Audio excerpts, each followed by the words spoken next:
Sobat Ekon TV. Mata adalah salah satu anugerah yang diberikan oleh Tuhan untuk kita bisa melihat indahnya dunia. Penglihatan yang jelas dan tajam adalah impian semua orang. Namun, ada beberapa faktor yang dapat menyebabkan kondisi mata kita menurun, seperti terlalu lama melihat gadget atau menonton televisi. Selain penglihatan yang menurun, salah satu kondisi yang sering dialami oleh banyak orang adalah mata kedutan. Mengapa bisa terjadi mata kedutan? Simak penjelasan Dr. Errol Chan, spesialis mata berikut ini. Okay, so again, in this case, there are actually two problems. One is the floaters. Now, floaters can be removed if the patient is very bothered by it. And the only effective way to remove floaters is by doing an operation called a vitrectomy, where we remove the floaters inside the eye. So not a lot of patients actually go on to have the operation because there are some risks of the operation that we can discuss. Now, most of the patients with floaters, the doctor will tell them that the floaters, they will get used to the floaters. And for most people, they actually do sort of not see the floaters so many after a while. But for the patients who are very stressed by the floaters, then yes, the vitrectomy operation is the most effective way to remove all the floaters. Now, the eyelid moving on its own, I believe that is a twitching. That is oftentimes due to dryness on the surface of the eye, but can also be due to spasm of the muscles on the eyelid. So the first thing to do would be to use some lubricant eye drops. You can use that every 2 to 3 hours and see if it helps to improve. Now, if it doesn't, then we need to think about whether we need to give Botox for the twitching. The other thing, of course, to make sure is not to take coffee, because caffeine can also cause muscle twitching. So you might want to stop caffeine, too much coffee if you are already on a lot of coffee. Wah, this is very good information. Oke, Bapak Ibu ya, ini bagus sekali pertanyaannya. Jadi ada pasien ya dengan keluhan floaters ya, ada gangguan berbayang-bayang, ada titik-titik di matanya, dan juga itu merasa mata kanan itu kelopaknya itu sering gerak sendiri ya, kalau bahasanya Jawa kedutan seperti itu ya, dan kadang-kadang agak bergetar. Jadi ini ada dua masalah. Dr. Errol menjelaskan untuk yang floaters itu bisa pasti bisa menyembuhkan dari floaters yang di mana-mana itu bisa diperbaiki, tapi memang jarang sih kalau floaters tahap awal ini dilakukan, karena setiap operasi pasti mengandung resiko. Jadi sebaiknya didiskusikan dengan dokter faktor risikonya seperti apa, kira-kira istilahnya worth dikerjakan enggak, atau cucuk dikerjakan atau tidak. Ya, bahasa kedua adalah pembahasan tentang yang mata kedutan tadi itu biasanya karena mata kita itu bisa jadi kering ya, atau kalau kering ya tadi bisa diobati dengan tetes mata. Jadi kita setiap 2-3 jam tetes mata. Nanti obatnya tuh minta dokter aja, katanya itu mudah sekali. Yang kedua adalah seperti ada kram muscle, jadi ototnya kram di dekat mata kita situ. Jadi kalau memang seperti itu ya kita mungkin bisa mempertimbangkan untuk ada botox ya. Jadi botox ini juga akan membantu otot mata kita untuk lebih rileks. Dan yang selanjutnya kalau Dr. Errol dibilang, saya juga kaget ya. Bagi kita yang konsumsi banyak kopi, harus hati-hati. Katanya kopi itu bisa membuat mata kita sering kedutan, jadi sering rileks, karena terlalu rileksnya itu jadi sering kayak berkedut gitu ya. Penglihatan yang menurun dapat mempengaruhi aktivitas seseorang. Salah satu contoh kondisi mata yang menurun adalah mata minus. Seperti yang kita tahu, mata minus dapat diobati dengan operasi LASIK. Selain operasi, apakah mata minus dapat disembuhkan dengan obat-obatan saja? Berikut penjelasan Dr. Errol Chan. Okay, so a lot of patients are on some kind of supplements. They may be like Western types containing bilberry, blueberry, and some of the vitamins that we talked about. So although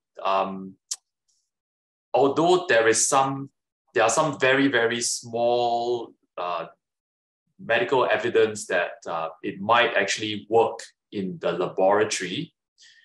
Generally speaking, if you ask any eye specialist, and based on the broader medical evidence out there, bilberry, blueberry, doesn't really help any eye condition. So if you're talking about minus eyes, I would imagine this is someone with short-sightedness. So short-sightedness can't really be cured by any kind of medication, and certainly not any kind of supplements, unfortunately. So if you take eye vitamins, there is no real harm. If you're talking those in the terms of the pill, there's no real harm with taking too much of that or taking too long. The only thing that you may want to be careful of taking too much is actually vitamin A. Okay, so vitamin A, too much vitamin A is not really good for the liver. And in some patients with retina problem, the vitamin A may actually make the retina problem worse. So these are patients with genetic retina problems. Now, we don't know if the vitamin A actually has an impact on other kinds of retina problems. But we generally advise that if you're taking some kind of vitamin A, you don't take excessive amounts. Most of the food that we eat contains quite enough vitamin A. So you don't really have to take, excessive vitamin A. Especially those the synthetic sort of vitamin A. So, just with carrots and all that contains enough vitamin A. You don't really need to take excess. Yeah. Oke, jadi ini ada pertanyaan yang bagus sekali ya Bapak Ibu ya. Ada pertanyaan adalah apakah mata minus akan bisa diobati menggunakan obat-obatan atau vitamin ya, seperti obatan yang mengandung blueberry atau vitamin mata ya.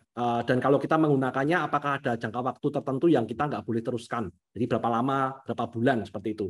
Dr. Errol menjelaskan sebenarnya minum vitamin itu nggak ada salahnya ya. Bahkan banyak minum vitamin pun itu juga nggak ada salahnya ya, apalagi vitamin mata. Tapi karena gini, kalau kita beli vitamin biasanya kan ada bukti-bukti lab itu bahwa vitamin ini bisa membantu apa dan lain sebagainya. Tapi Dr. Errol menjelaskan bahwa kita itu sebagai seorang dokter mata itu dari apa yang lab di pasiennya kerjakan dan dia amati sehari-hari itu memang sebenarnya nggak terlalu efek ya. Jadi beliau juga bilang minta maaf sebelumnya, ini bukan gimana, tapi memang efeknya itu kecil sekali ya. Jadi tidak mungkin orang dengan mata minus itu bisa sembuhkan dengan minum vitamin. Jadi menurut Dr. Errol seperti itu. Jadi ya memang nggak, tapi sekali lagi garis bawahi nggak ada salahnya minum vitamin sampai jangka kapanpun juga nggak apa-apa. Kelebihan dikit-dikit pun nggak apa-apa. Cuma satu hal yang harus diperhatikan, kalau kelebihan vitamin A ya, garis bawahi ini penting sekali buat teman-teman semua, Bapak Ibu sekalian yang hadir, itu karena vitamin A ini kalau kebanyakan dikonsumsi akan bisa merusak kinerja dari liver. Itu nomor satu.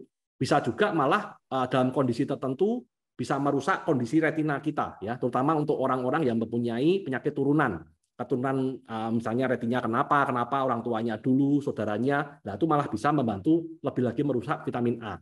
Karena vitamin A ini menurut Dr. Errol sebenarnya kita tuh nggak perlu minum vitamin, karena vitamin A itu sudah banyak kita dapatkan dari makanan sehari-hari yang kita konsumsi ya. Jadi kalau kita tambahin vitamin itu malah takutnya kelebihan. Jadi kita tuh harus tahu persis kondisi kita ini, badan kita ini butuhin vitamin A itu berapa sih, seperti itu. Konsultasinya dengan dokter.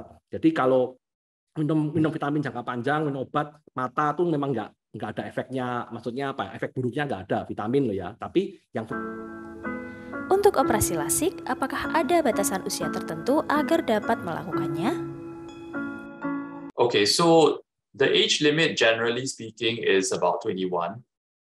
More than 21, you can do LASIK. But the more important thing is to make sure that the prescription, the spectacle degree is stable, it's not changing.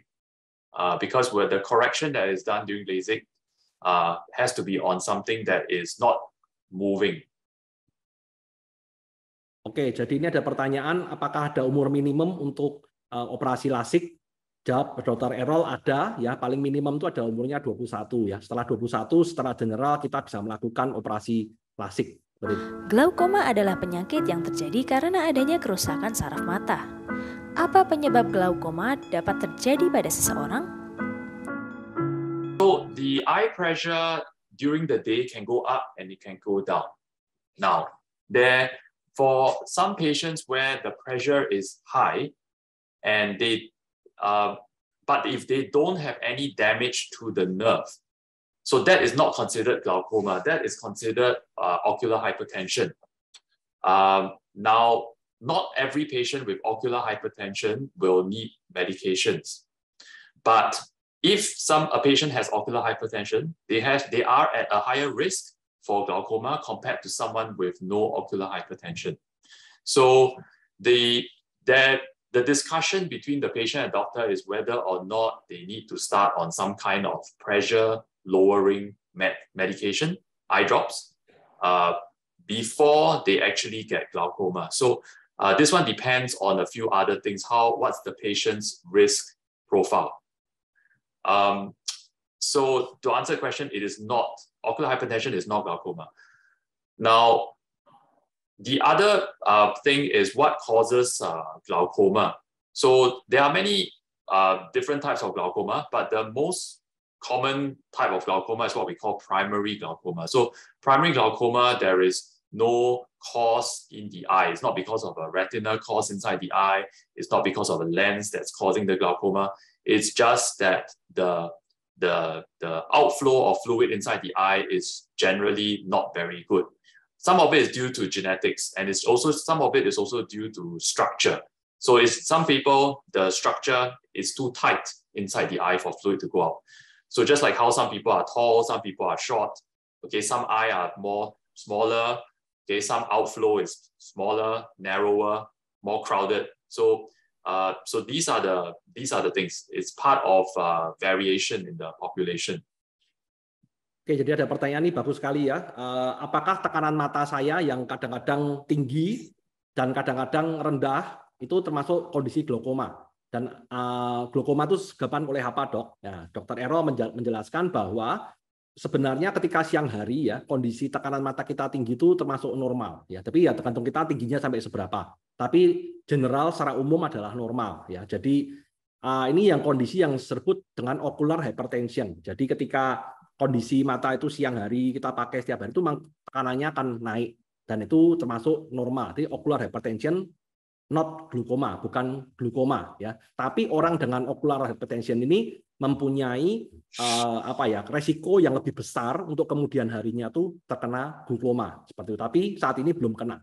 Nah, glaukoma itu disebabkan oleh apa? Glaukoma itu sebabnya banyak sekali ya. Jadi Dr. Ero mungkin nggak ada waktu untuk jelasin satu persatu pada kesempatan hari ini. Tapi yang paling utama yang sering terjadi itu adalah primary glaukoma. Ya, jadi jenis ini tuh sering terjadi. Dan biasanya seorang dokter tuh sebelum bisa meresepkan tetes mata atau obat untuk nurunin tekanan darah, penting untuk bisa mengetahui dulu kondisi tekanannya tuh seperti apa, kondisi keluarganya seperti apa. Seperti disampaikan, kadang-kadang glaukoma itu sebabnya juga gara-gara struktur dari mata kita. Seperti ada seseorang yang pendek, ada yang tinggi. Jadi mungkin kondisinya salurannya ada yang lebih gede dari yang lain, ada yang sangat kecil sekali. Jadi ya seperti itu juga kondisi itu menyebabkan kita tuh resikonya lebih tinggi kena glaukoma. Dan selanjutnya adalah kondisi dari keturunan ya. Jadi kalau keturunan kita tuh ada glaukoma, ya kita lebih besar kita terkena kemungkinan kena glaukoma. Next question. Pernahkah matamu terasa kering setelah melakukan aktivitas tertentu? Mungkin sebaiknya kamu kurangi durasi melakukan aktivitas ini agar kondisi mata keringmu tidak semakin parah ya. Yes. So the activities that can cause dry eyes, computer, iPhone, iPad, a lot of reading, television. So anything that you use for many, many hours without taking a break. So dry eyes will be experienced by most people as they get older. The reason is because they produce less tears. And part of it is because of getting older, the eye doesn't produce as well. And the other part, of course, in women is because of menopause. So hormonal change and all that will make the eyes more dry as well. Oke, jadi pertanyaan ini apakah penyebab dari mata kering ya? Apakah mata kering ini selalu dialami oleh orang yang tua karena fungsinya sudah menurun fungsi matanya? Dijawab oleh Dr. Errol, iya. Ya, jadi yang pertama ada sebabnya tuh kita tuh banyak menggunakan gadget seperti iPhone ya, Samsung gadget ya, HP misalnya, iPad dan lain-lain. Ya, jadi ketika kita tuh terlalu fokus dalam jangka waktu yang lama untuk membaca, untuk melakukan suatu hal, mata kita tuh kadang memproduksi air matanya tuh berkurang. Ya, jadi matanya jadi kering. Bisa juga karena umur kita bertambah. Ketika umur kita bertambah itu biasanya mata kita itu produksi air matanya tuh lebih berkurang dari dulu. Nah, yang selanjutnya itu adalah ketika wanita sudah menopause, ya hormonal ini akan menyebabkan kita itu lebih memproduksi lebih kurang air.